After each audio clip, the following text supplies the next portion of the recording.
Hello and welcome to the No Hair, All Heart podcast. I am your very bald host, Mookie Spitz, and the one with all the heart today is Chaplain Sy Alli. And I see that you're a little compromised in the hair department, but you are not compromised in your resume, which is impressive. Military man, pro wrestler, actor.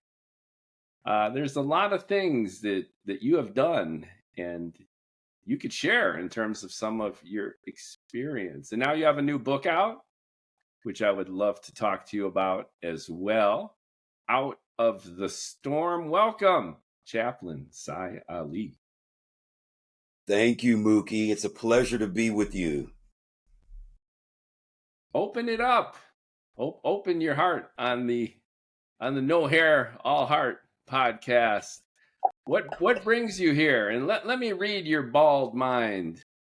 I understand, based on doing a little bit of homework, that you have turned some tough times personally into tremendous opportunities for personal growth and development, that you're eager to share what you've learned for our listeners who might also be going through their own tough times.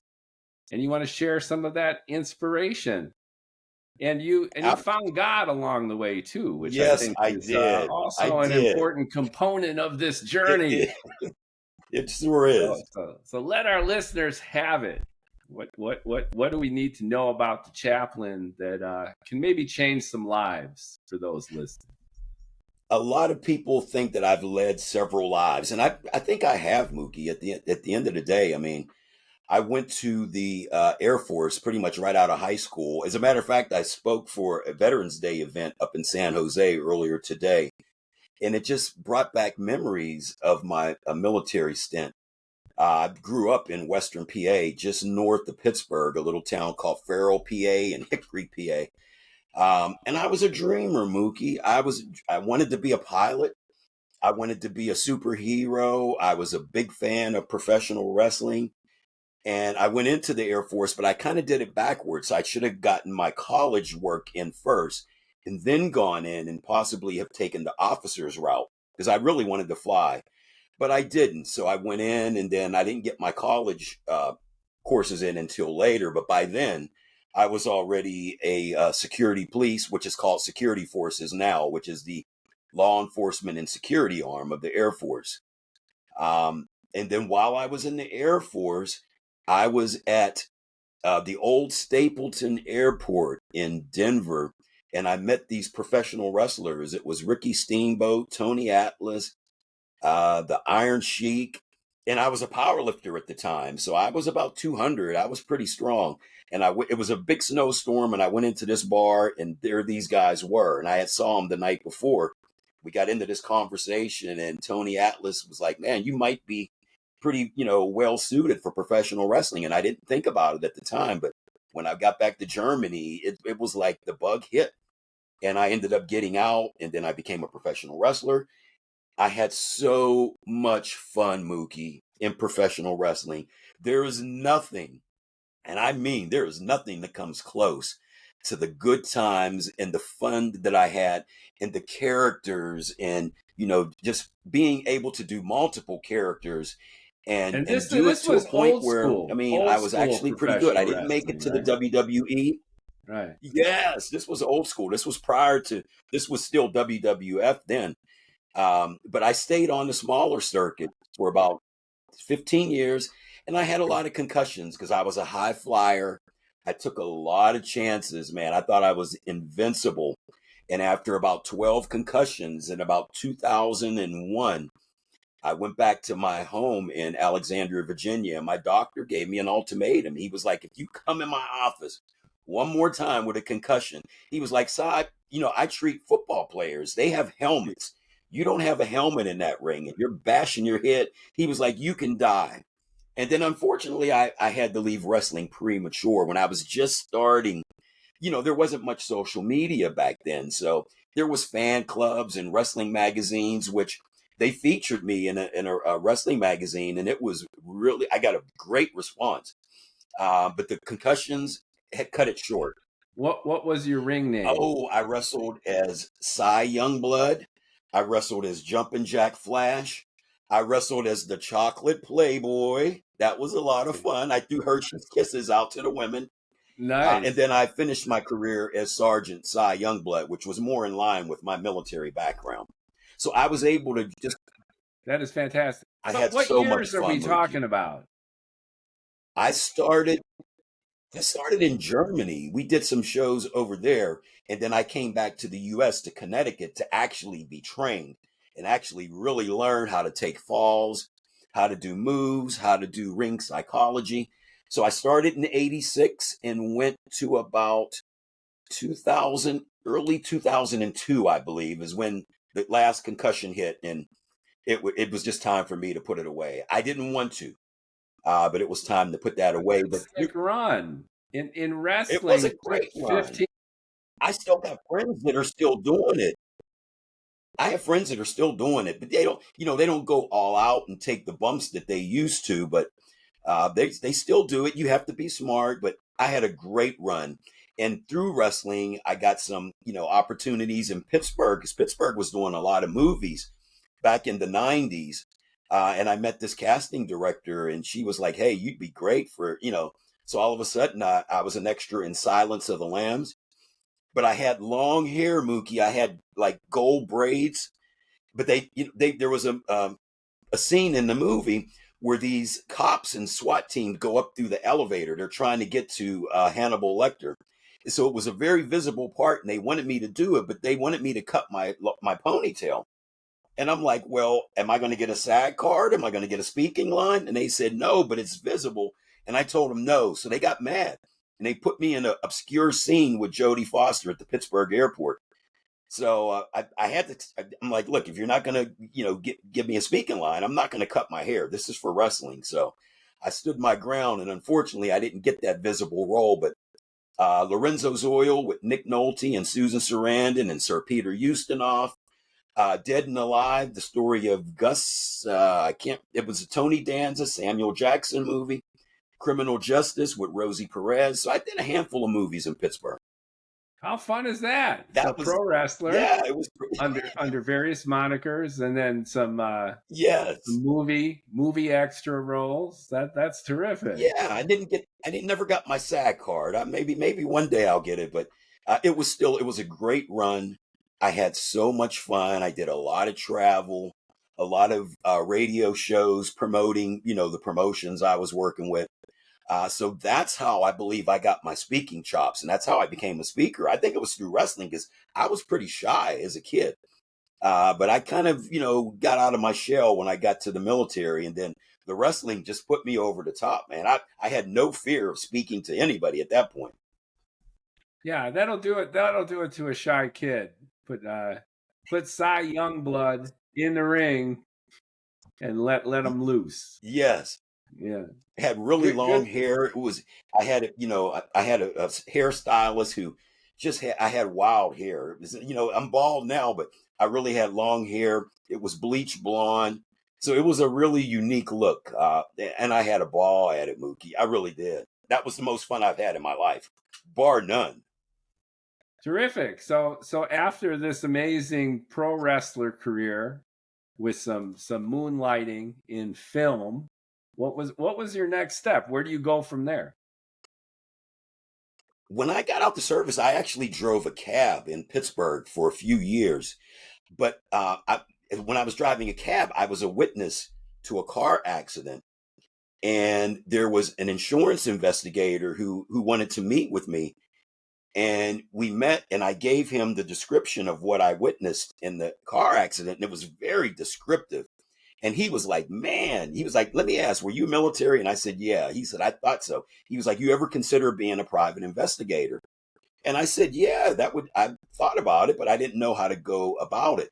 So he was with, I think, Allstate, and he did accident reconstruction. So he would go and he taught me. This guy was phenomenal. He taught me how to do skip tracing. Back then you didn't have access to databases that come so freely now. You had No to go to DNA. courthouses, and you had to, yeah, you had to pay, just to get police reports and that. But that's how I got my start in investigative work. And then I eventually ended up in Washington, D.C., and I became a criminal defense investigator. So I was working for criminal defense attorneys, and that was 7 years doing major felony cases. So I honestly, even though we could talk about the protection thing, but my foundation was really investigative work. And I was very thorough. My reports were very detailed. So that was how the career eventually, I got burned out though. In 7 years doing these cases, Mookie, the last case I had was it was devastating. It was a gentleman who was accused of abusing kids in a child kids home. And my attorney, took the case, and I was like, I don't know if I can do this, because I went to interview him, Mookie, and there was just you never you never want to judge, but when I was talking to him, he couldn't look me in the eye talking, and I was like, you got to be able to look at me when we're talking, and I just had that feeling that he had done this, and we ended up losing the case, and I told that was when I did a timeout. I'm like, I can't do this. This is too much. I mean, I was drinking a whole lot. I was an alcoholic. I mean, I talked about that in the book. I was definitely an alcoholic. Never really, explored drugs and things like that, but I was definitely a big vodka guy. So I ended up getting out of that, and I got an opportunity to do a protection detail job. And then once I did that, we were talking about the .com crash. So I was like the guy who you brought in to help handle, these downsizing and these office closures. So I got the nickname King of the .com closures. And that's how my protection career really got going. And once I started traveling, the global thing blew up, and I found myself traveling all over the world.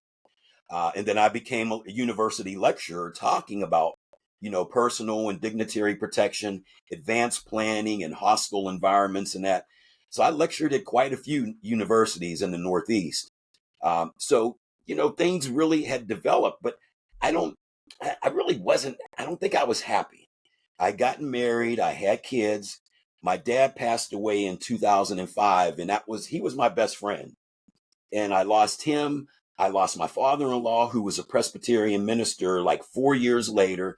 So the two men that I cherished in my life were gone. It felt like the drop of a hat. And then I just went into a tailspin. To get away, and my getaway was just work.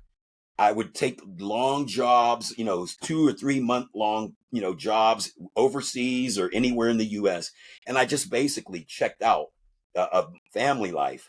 And then I ultimately got divorced in 2014. And then is when I really spiraled out in Let's put a Denver. pin on it for just 1 second, because the one thing Yes. I find most fascinating is you're a person of almost fated circumstance. So you're in the military and you happen to meet some pro wrestler mofos who take you under Yes. their wing. Next thing you Yes. know, you are Cy Youngblood, etc., pro wrestler. And that became a 15+ year career for you. So it was It was. circumstantial, but you put everything you got into it. Then you got these movie spots that you were able to do. And then again, pure kind of fated circumstance, you witnessed an accident.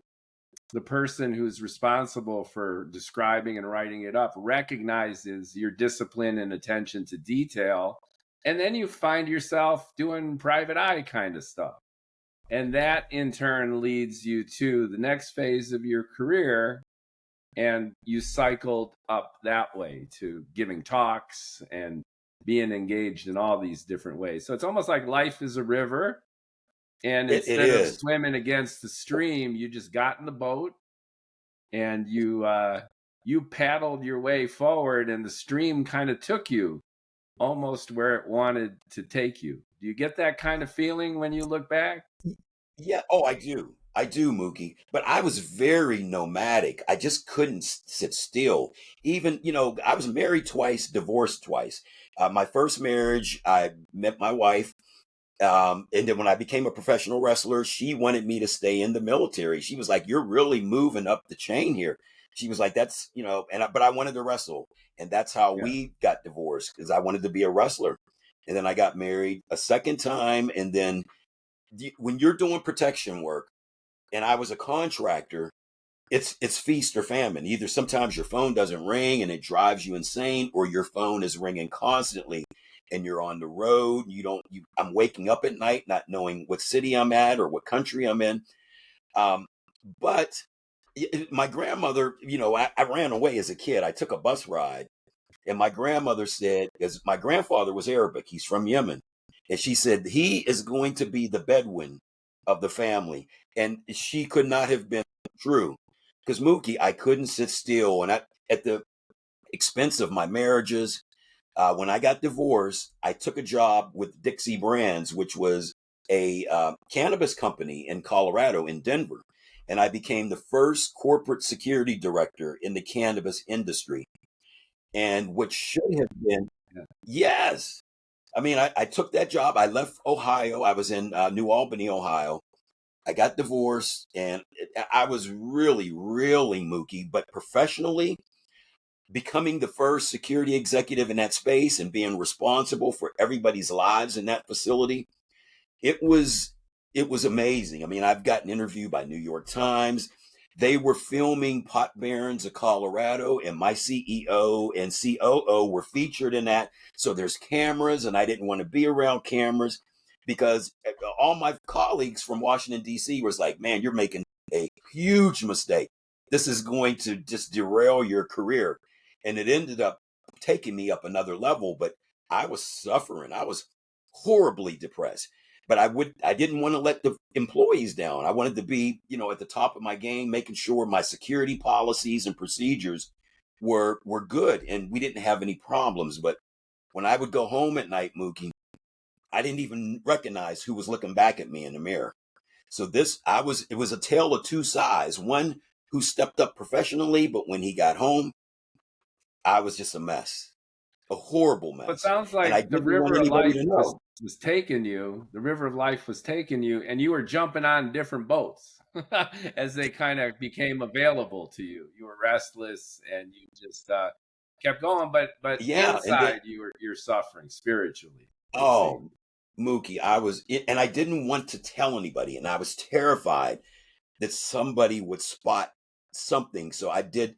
It was exhausting to try to be upbeat and act like that there was nothing wrong when I was deeply, deeply in a bad situation. And then I picked October, or no, I'm sorry, April 18th, 2015. That was the day that I was going to take my life.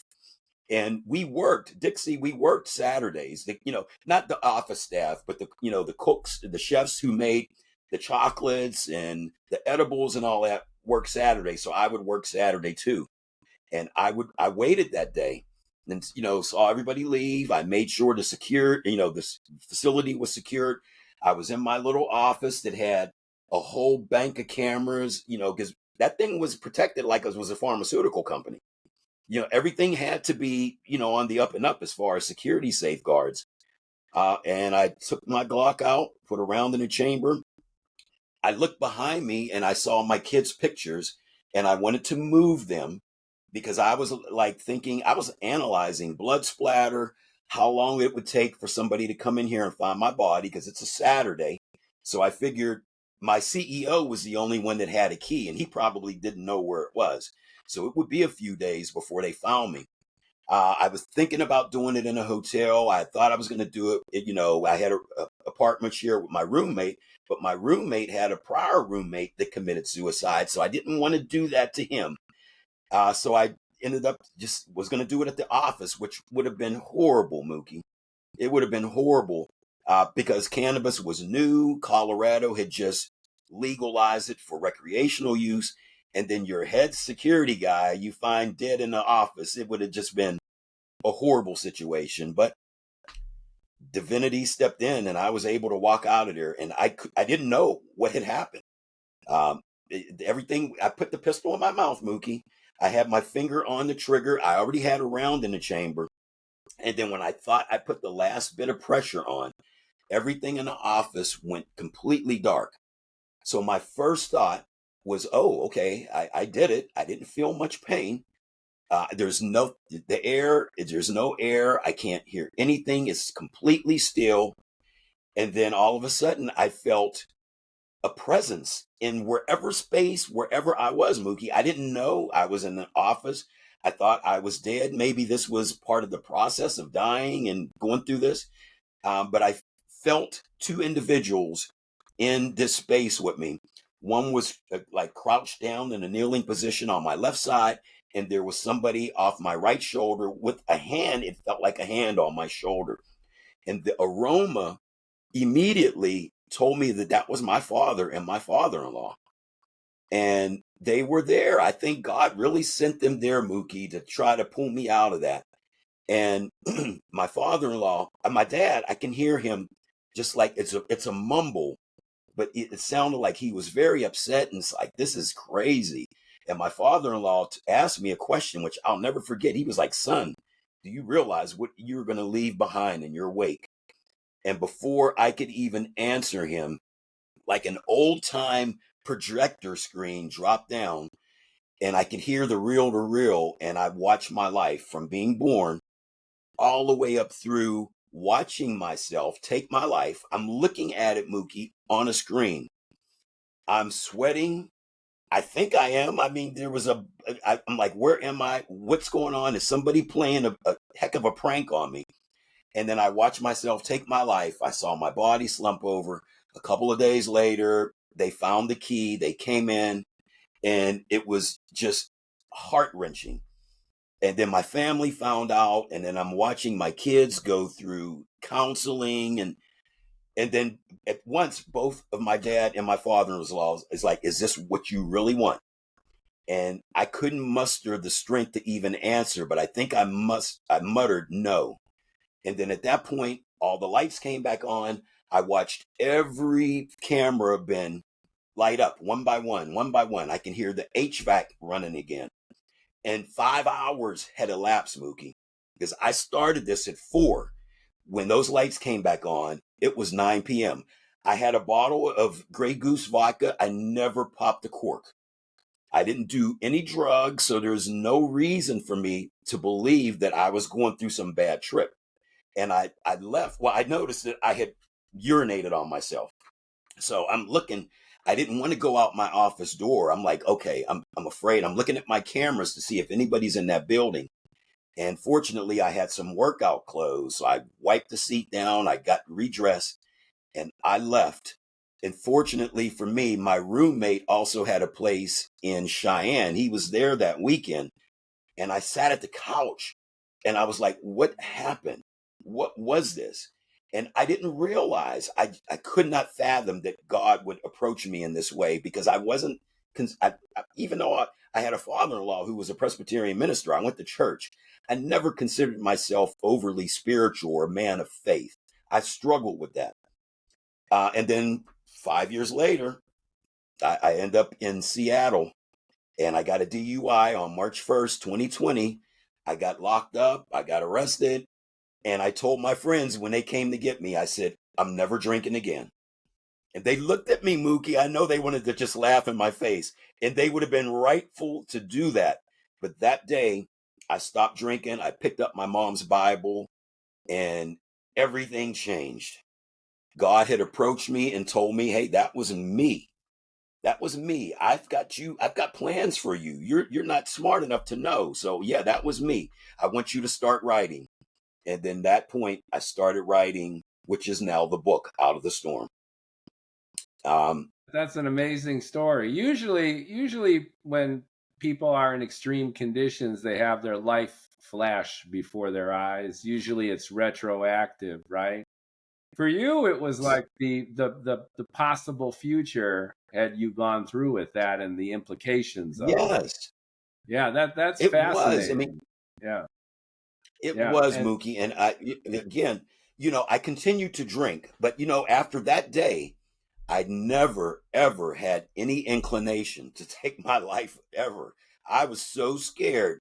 And fortunately for me, I didn't eat that day because I had a nervous stomach, but I'm sure it would have been messier in there because I lost all control of any sort of body functions. I mean, I was that in my office or wherever I was transported to for 5 hours, and I had to clean myself up. And I was like, man, wonder if somebody's watching me. I didn't know, but once I drifted up to the Pacific Northwest, and then that's when things happened. I stopped drinking.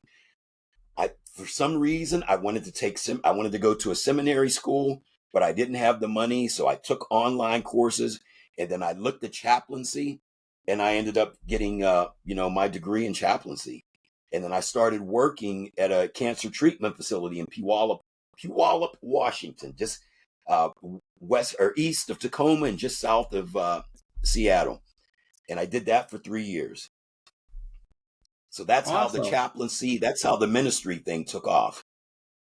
And I haven't looked back, Mookie. I have not looked back. So what kind of work do you apply yourself? I mean, after this variety show of a career where you're zigging and zagging, you're picking up lots of skills. You bottomed out though in terms of your own personal values and connection to yourself and the world. And then you have this revelation, this epiphany, and then you decide to give your life to not just becoming a chaplain, but helping others. How specifically have you helped others? What have you been doing? Well, I think once the book, I wrote an article first. I wrote the article and I put it on social media, and it really caught people off guard. And then one of my minister mentors, Reverend Carmen Cox Harwell, she's a Presbyterian minister, just recently retired up in Cleveland, Ohio. I shared that with two ministers, her and my cousin, who was an African Methodist minister in Stanton, Virginia, I believe. And I shared it with them first, only them. And Reverend Carmen said, "Hey, you're not done writing, are you?" Because I just was going to write this as an article. But she put the seeds to say, you need to keep writing. You have a story that you need to tell, a story that, you might not see it now, but your story is going to help others. And so I kept writing. And then I left Pacific Northwest in 2021, late 2021, to go back to Pittsburgh to start doing a documentary, which was Project Resurrection. That was going to be the name of the documentary. But I really didn't have the money, Mookie. So while in Pittsburgh, I got an opportunity to work at a high school as a youth mentor. Remember the movie The Breakfast Club? That's how it was. Like Saturday morning at this urban high school, myself and a couple other people go in because these kids are wayward. They're skipping classes. They're doing whatever. So they make them go to school on Saturday morning. So we go there, and the kids are completely tuned out. And my friend, Tawana Gatewood, she was like, "Sy, you need to tell these kids about your story." I said, "Really? You think so?" And I did. I told them about my suicide attempt, Mookie. And then all of a sudden, their hoodies came off, their sunglasses came off, and they were all ears. So we had their attention. And then the floodgates opened from these kids because, mind you, this was 2021.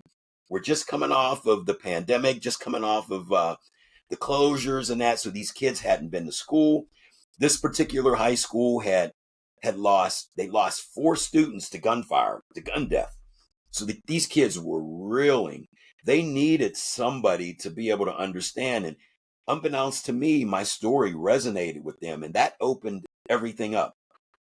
And they, one young lady who was I think she was a sophomore, rolled up her sleeve, Mookie, and showed me the cut marks on her arm. And my heart was just, and so we had an opportunity to really talk to these kids. And next thing you know, they wanted us there during the weekdays. And that was my first foray. Now, granted, I coach my son's sports teams, but the first time that I ever opened up to young people about my own inequities, my suicide attempt, and they welcomed it with open arms. So something Mookie was driving me to California. I don't know what it was, but I mean, Pittsburgh is my home, but I just knew I wasn't going to be there for a long period of time. So I had some friends who run a small security firm, and they wanted me to come out to be their executive director, but they didn't have the money to put me up. So they bought a futon for me, and I lived in my office in Prunedale, California for like 2 months. And then things fell apart with them, and they were going to give me a ticket to go back to Pittsburgh or back to Washington. I told them I'm staying here. And I found this facility, a homeless shelter in Marina, California, called the Veterans Transition Center. And it's a homeless shelter for veterans. And I went there. And Mookie, I thought that was the low point. I was like, God, what did I do? What did I do? And God said, hey, you're a chaplain, right? I said, well, yes. He was like, you got a ready-made audience. You got all these veterans who are battling things that you aren't even prepared to. So he was like, bone up and become the minister that you said you were going to be. So I started working with the veterans while I was homeless, Mookie. I didn't have any money, no car, no job. I figured, okay, this is it for me. I'm going to be homeless the rest of my life. This is it. And I ended up getting an office to counsel the veterans. I had a housemate who was a retired Army Ranger, Mookie. He spent several tours between Iraq and Afghanistan. And he was a chef here locally in Marina, California. He worked at a Greek restaurant, and he would come home late at night. I'd wait up for him because he brought me gyros, and we would sit and talk. And I asked him, it came out. I just said, you know what? How many lives do you think you took? And he looked at me with this very solemn look, and he was like, you know what? I became so immune to it. I was more concentrated on my team and making sure that I didn't lose any of them. So I had no problems taking out, the other team's lives. And he opened up to me, and I found out he tried to take his life, but the gun malfunctioned. There was other veterans that I would talk to. One was abused as a kid. He was an intel analyst at Fort Meade in Maryland. So I'm meeting all these different. One veteran he went to West Point grad, Mookie, helicopter pilot, flew CIA missions all over Iraq and Afghanistan, was living in a van in Salinas, California. His service animal was a live chicken in a van. He looked like Charles Manson. He came to our facility. He was dirty. We had to make him get a shower. And then when he got cleaned up, he opened up. So I was meeting all these different veterans that came to this one facility in Marina, California.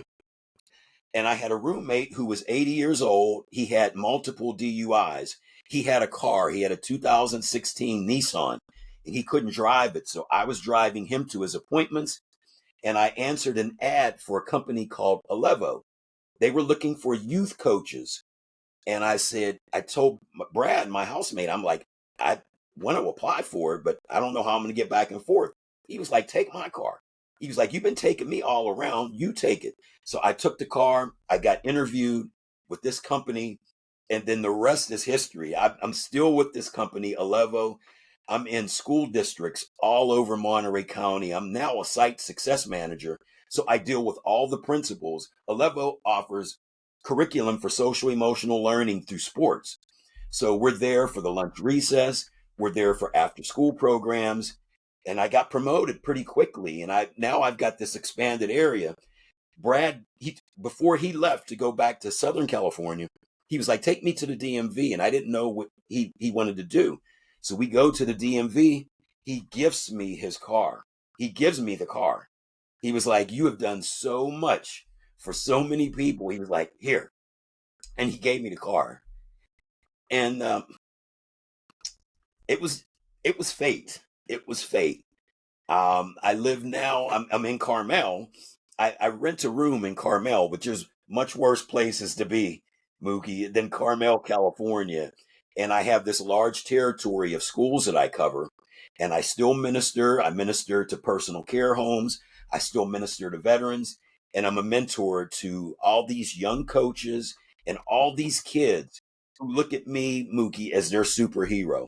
Because I've still got the physique. I'm coming up on 65. So they think I'm their superhero. So life could not be any better right now. It really couldn't. I hope the book gets turned into a movie. I've got a movie script for it, but man, it's been incredible. I lacked faith. I just thought, man, I'm homeless. This is it. And just, Mookie, that was a foundation for me to build with these other veterans and helping them get through their ordeals. And meanwhile, they were helping me by just letting me be there for them and letting me help work them through. So it's been phenomenal, man. I had no idea I would be a chaplain, and I had no idea I'd be working in all these schools. I got 26 schools right now. By the end, after the first of the year, I'll have 31. So basically, I take the barometer of the principals, see how they like our coaches, how they like what we're doing, and I get a chance to work with principals, school staff. I can't complain, Mookie. From all that to where we're at now, it's been an interesting run, to say the least. Yeah, it's almost like there's two Sy Allis. There's the pre-rapture one. All right, is like, again, you're going downstream, you're jumping boats. It's very circumstantial, and you're always leaping on opportunities. But all these opportunities were all about you. Like, how Right. can I maximize my career? How can I be famous? How can I make more money? And then Right. after the rapture, it's all about everybody else. And that has given you a sense of self-satisfaction and spirituality. Could not describe it any better, Mookie. You were very intuitive. I mean, yeah. I mean, I would chase after the biggest salary. And it's not about that now. I had an opportunity to go work for an oil and gas company in Houston for triple what I'm making now. And I didn't even feel right doing it. I told them no. They're like, really? You would pass this up? A senior vice president role of global security and risk management? And it didn't even feel right for me, Mookie. It really didn't. I said, no, I'm just going to stay where I'm at. And I was moving around, and I lived in Denver, Seattle. I mean, California, the Central Coast. This is home now. I mean, I'm going home for Christmas to Pittsburgh, but I love it out here. It's snowing back there. It never goes. It's your same kind of manic energy. You know what I mean? You're driving it, you're pouring it on, you're giving it 120%. But now it's not just about Absolutely. you; it's about the kids and the value that you Yes. provide.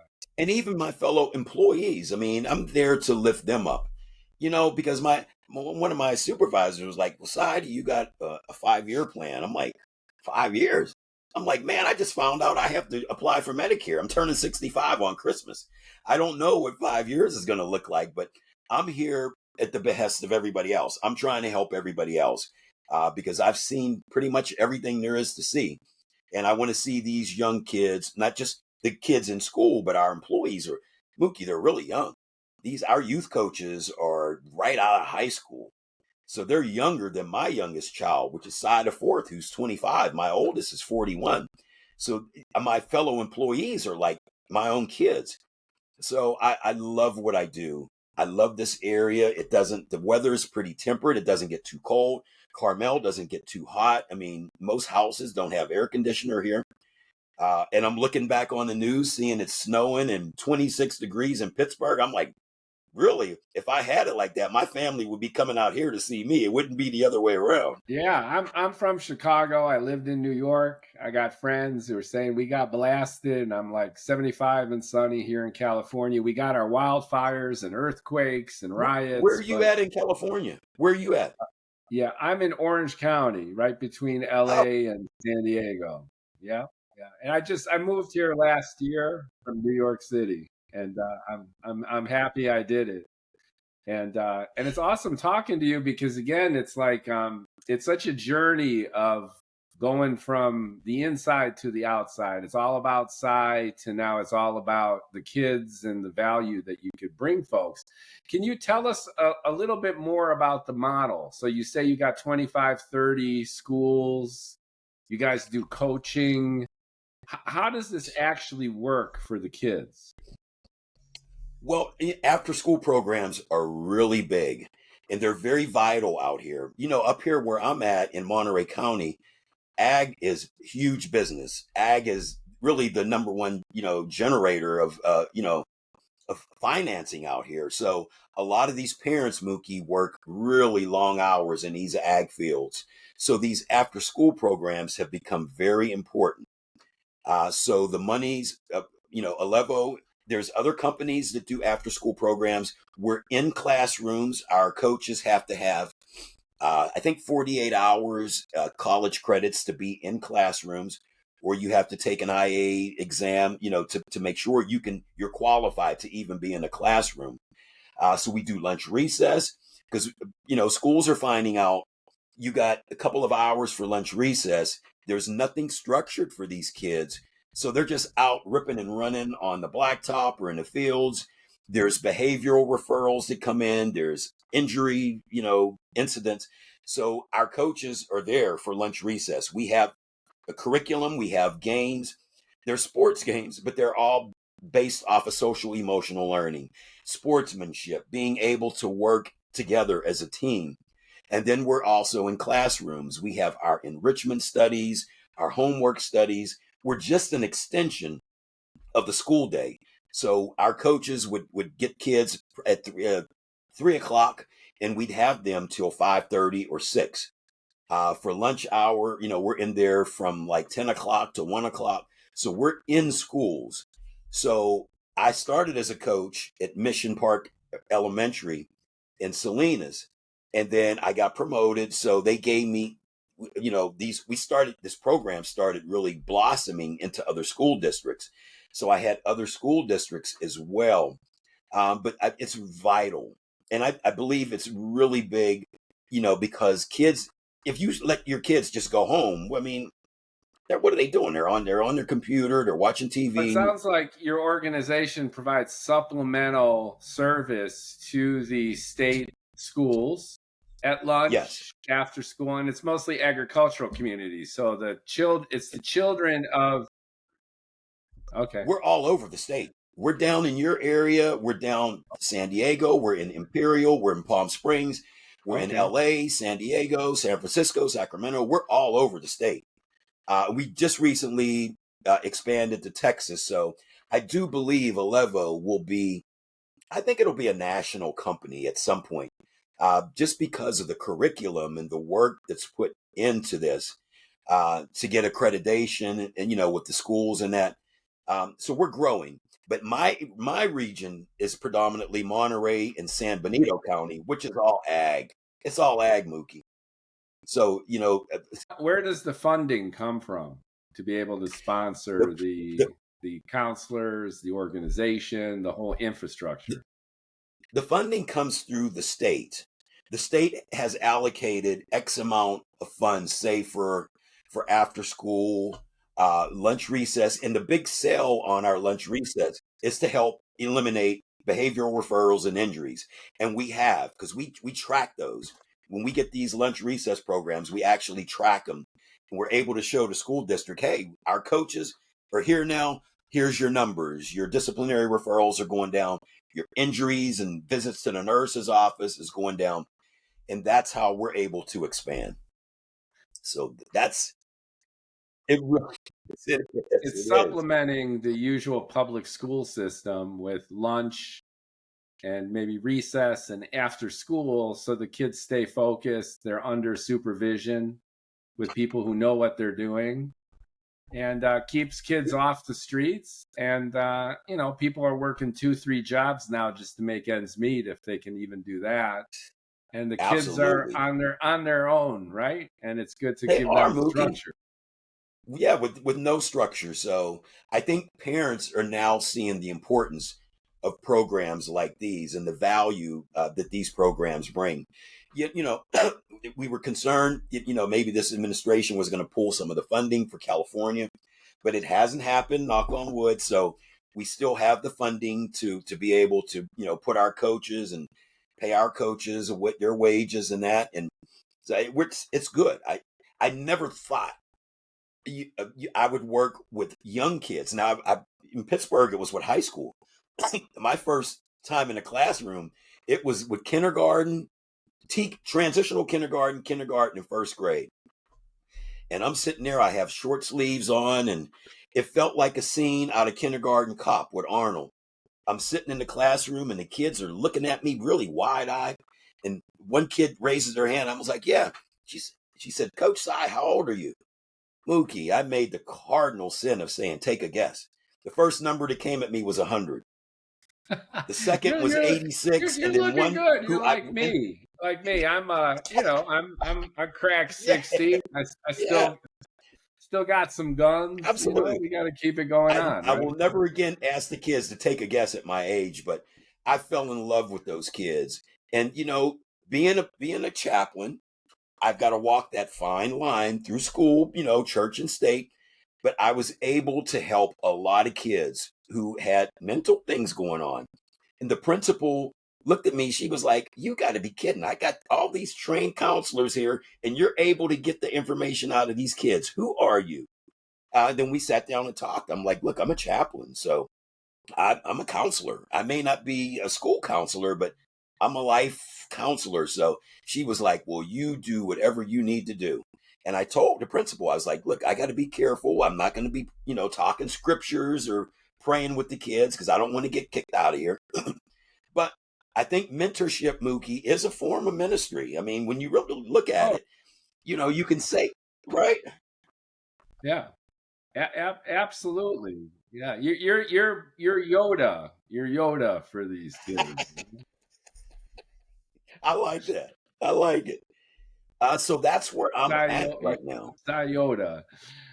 Yes, I'm going to write that down. I'm going to tell my coworkers, Mookie named me Sy Yoda. Tell us a little bit about your relationship with God. I've had a lot of guests, over the past year or so on various podcasts, and we've talked religion here and there. But you are a man of faith, and you're a man of personal rapture and kind of transcendence. You're on the brink of suicide. You have this vision. You have the presence of family there. You have this, not even a premonition, but just this, you literally described the screen rolling down and the film in the canister and seeing your future life if you do pull the trigger. So it's like Pulp Fiction, it's like God got involved. So tell us about God for you. How is it a personal Jesus that you feel? Is it philosophical? Yeah. How do you look at God in your life right now? I look at it as all the above because I have to give him the credit, Mookie, because God doesn't save everybody. Unfortunately, he just doesn't. I had a conversation with God. I was a huge fan of Anthony Bourdain, Kitchen Confidential. I was a huge fan of his. And when he took his life, I was devastated. And I asked God, I'm like, well, why did you spare me and you took him? God was like, look, I purposed you. You are purposed. And I didn't dare ask, well, was Anthony not purposed? I mean, because Anthony had a great run and was all over the world, but he was like, I have you purposed. So here's what I want you to do. At first, Mookie, I thought I was destined to be a pastor in church. But one of my mentors, Reverend Carmen Cox Harwell said, hey, look, she said, Sy, there are several forms of ministry. Don't just be focused on thinking that you're going to be I love that. That's right. The real icing on the cake here is that you're practicing what you preach, which is giving that mentorship and support, sharing your life story, and sharing the sense of rebirth and inspiration and giving, right? So you give to the kids to instill in them a spirit of giving rather than just taking. I think that's my life mission right now. I really do believe that. My church, one thing about being in that shelter is there was a ministry that would come to the Veterans Transition Center, And one of the gentlemen introduced me to the pastor. It's called His Grace Ministries International. And I started going while I was homeless. And so I became a fixture of this church. Now it's over in Salinas, which is maybe 23 miles from where I'm at in Carmel. But they brought me in. They really just surrounded me with love. And then all of a sudden, I'm like one of the elders. I'm in charge of the helps ministry, which is the ushers and greeters. I'm a part of the men's outreach ministry. So I've got a lot of moving parts right now. But I love what I do. I love being part of that church. My relationship is deeply personal with God. But you're right. It's all encompassing. I'm when I see folks who call themselves Christians and they dislike their fellow human being because of their skin color, their sexual orientation, that doesn't sit well with me. Because I do know that Jesus, they were just beating the smithereens out of him prior to being hung up on the cross. And he still loved everybody around him. So I'm like, if he can do that, why is it that we call ourselves Christians and we hate on our fellow human being? I don't understand that. And Alevo is so diverse. It has everybody, every shade, whatever life encompasses. That's my coworkers. And why would I think any less of them because of their sexual orientation or their faith or their skin color, where they're from? So I just have problems with that. Because if I'm going to call myself a Christian, I'm going to call myself a child of God. I got to love everybody. Now I can shake my head, but it's like, whoa, we got people that have issues out here, but Yeah, I some can't people get judge on our anybody. nerves. Oh, they do. They do. They do, Mookie. But at the end of the day, God was like, listen, remember Matthew 7 says, do not judge, lest ye shall be judged. So I take that to heart. And I try to be very careful, especially now, because it seems like there's so much acrimony and hatred in our country. When I was speaking this morning up in San Jose to the veterans, a veteran said, hey, when Clinton was president, he would have lunch with, Tip O'Neill, and all these different politicians were together. They might be one's a Republican or Democrat, but they can come together and break bread, Mookie. They can't even do that now. I'm not understanding, how we're operating, but my little part here in this universe is everybody's all encompassing with me. I'm not going to turn my back on anybody because of their choices that they made. And I don't understand how people can say they're a Christian and then wave their caste out and say, oh, we can't have these people. We can't do this. We can't do that. That just doesn't cut it with me. Yeah, I think this is wonderful. My last guest on No Hair All Heart was Ellie Winkler, and he is an Orthodox Jewish gay man. And he is with an organization called Eshel, and they're all about inclusivity, that they believe, and part of their belief is accepting everybody, right? It's just, it doesn't matter. It's like he likened it to whether or not you ate a cheeseburger or what kind of ice cream you like. Who cares, right? If you're in there to win it, then it's all about inclusivity, acceptance, non-judgment. And here's the thing that I'm taking away from you. It's like you got to give to get. And if you want to Right. get yourself spirituality and value and a purpose, then you don't get that by taking, you get that by giving. And it sounds Yes. like that's Amen. really what your whole Yes. life has become, which is giving back. 100%. Right. And you've 100% got so Mookie. many diverse experiences that you can give back. Military discipline, the performance and fun of your wrestling career, the discipline and focus of even being the private eye, the ability to share and communicate and tell stories in terms of your lecturing. And then, your rapture in terms of realizing that you can't just focus on yourself. You got to focus on others. and how that's made your life. See, it's made your life awesome in this process.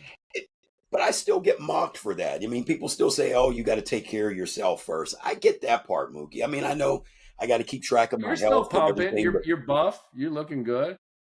I feel good. I do. I mean, I'm still benching 220 for 8, 9 reps. So I'll be 65 on Christmas. One thing I wanted to say to you too, is you're from New York. The greatest thing happened last New Year's Eve. I was back home to Pittsburgh, and I found out that one of the billboards in Times Square was going to show my book trailer. So Mookie, I left Pittsburgh on New Year's Eve and flew up to New York. My cousin Julia is a retired NYPD. And so her and her daughter came in from the Bronx and they met me, and we were going to go we were going to go walk over to near the Marriott Marquis, a little bit further down, to see the commercial by Times Square. Yes. And at first I didn't think I was going to be able to make it. My cousin was running late. She was like, "Sy, have faith, brother. Well, I'm going to get you in there. I got my retired creds." And she got myself and her daughter there. And I watched it, and the commercial ran for like 12, 13 seconds. And it was so good to get back to New York. I love New York. And I've been all over the world. New York is one of my top 5 cities. I landed and I asked the guy for where the hotel shuttle was. And he's giving me the business. I'm like, "You don't get this in California." I'm like, "Thank you, sir." And then he starts laughing. I'm like, "You're giving me the business. I missed that." In New York, if they say F you, that's hello. It's like F you. And you're like, all right. I missed that. I missed that of New York. I really do. Right. So that's a great that was a dream come true to be there. And we got out of there just in time because it played. There was so many people, Mookie. And then so I took my cousin and her daughter. We found a nice little Italian restaurant. And as soon as I got my Uber to go back out towards JFK, the skies had opened up. And so we were so blessed that we were there before it was a horrible thunderstorm that New Year's Eve night last year. But it was so good to get back to New York. I love New York City. It'll always have a special place in my heart, man. That's a crazy town, but never a dull moment. And it's great for your book to be showcased. So tell us a little bit about your book, just as a close. Is it essentially what you shared with us on the pod today, Veterans Day? It tells your story, tells what you've learned. Yeah. Okay. I talk about my, about the relationships and how I got to the point where I had that pistol in my mouth and then what happened after it. So Out of the Storm is available hardcover, paperback, ebook, audiobook. It's available in Mandarin. It's available in Italian, French, and Spanish. So it's a global book. And I'm finding, the sales are okay, but I do see some occasional sales pop up in these other countries. Well, we'll do our best to get the word out for you. And who publishes it? Did you self-publish it? I'm self-published. Yeah. So where is the book available? Is it on Amazon? It's on Amazon. I think you can get the ebook there. I think the audiobook is available where you can get the audiobooks at. It's Audible, available in Barnes and Noble. And who did do you read the book? Are you reading your own story? Oh yeah. Now the audiobook is done by a voiceover. It's a voice actor does the audiobook. Okay, so you did a professional audiobook reading. Yes. I had that done. Okay. All right. Everything is written by me. Yeah. I was just curious. I published a science fiction novel, and I think I'm gonna do the voice. I'm just gonna wing it. Yeah, some people told me to do the voice, but I'm like, I'm tired. I don't want to do the voice. Yeah. I'll get somebody else. You got such an effusive voice. There's a lot of energy and excitement and enthusiasm in your voice, and a lot of energy. So I could see you definitely reading from it and talking about it as you have been. Yeah, one of my PR reps was like, "You should do it," but I was like, at that point, it was tiresome, Mookie, trying to get It's the book hard. out. It's you got to sit It there really for a is. while. And Yeah. I had no energy to be the narrator for it. So we found a good person he does voiceovers and that. And I think he did a really good job at it. So yeah, it's available wherever books are sold. We're going to put a link to get the book and the audio book in the podcast description. You got it. And we're going to share some information about, your awesome organization now with the counseling and the coaching for the kid for supplemental public schools, right? Yeah. And Yes. a little bio of you. And I'll include a summary of our conversation. And our podcast is going to be available wherever you can find your podcast, Spotify, iHeartRadio, Apple Podcasts. And I will post the video on YouTube as well. And I'll cut some clips of the greatest hits of Chaplain Sy Alli, a.k.a. the chocolate Playboy. Sy Youngblood. That is awesome. I have to thank you so much. I have had a wonderful time. You've inspired me too, because there's many parallels in my life where I have had my own revelations about literally just taking my bald head out of my own ass and giving back to the world, giving back to family, giving back to people, and really making people feel better about themselves. It's not just about us. It's about our community. It's creating a sense of community, nurturing it. Yes. And when you reach our ripe ages, when you crack 60, you got a lot of life experiences. You've gone through a lot, just as you've illustrated. And you have a lot of lessons that you could share to young people to hopefully so they don't have to make the same mistakes that we made, right? That's the goal. That is the goal, to make sure that they don't take the routes we took. Yeah, for sure. Right. You're the best, Sy. Thanks so much. We wish you great luck with the book, and we're going to help promote it for you. And feel free share this with your minions. And even your kids to get them inspired. I enjoyed it. I could sit and talk with you all night. I mean, this was awesome. Thank you so much. Really appreciate it. It's been wonderful. Take care. And let's follow up maybe 6 months in a year, see how you're doing. That would be a really I got another book that's hopefully coming out next year called The Corporate Smoke Jumper. That's about my travels and protection. That's a Mission Impossible with National Geographic combined. So, yeah. When we launch that, I'd love to come back on and talk about that. So you're continuing as an indie author. Yes. This is great. I wasn't, but my editor was like, you can't just do one book. You got to do, once you do one, you got to do a couple. So they're pushing me for keep pumping them out. Book. And then your chance for a Netflix miniseries is increasing with every release. Yes. I'm gonna be, when your Netflix miniseries comes out, I'm gonna do the first one with the popcorn. And I love it. And my big old iPad. I'm gonna be checking that out. You're gonna be streaming the Chaplain. I might have to come down to Orange County. We can watch it together. Right. You're the best. Take care. And thanks, like, comment, share, folks. Spread the word. Out of the Storm by Chaplain Sy Alli. Do it. All right.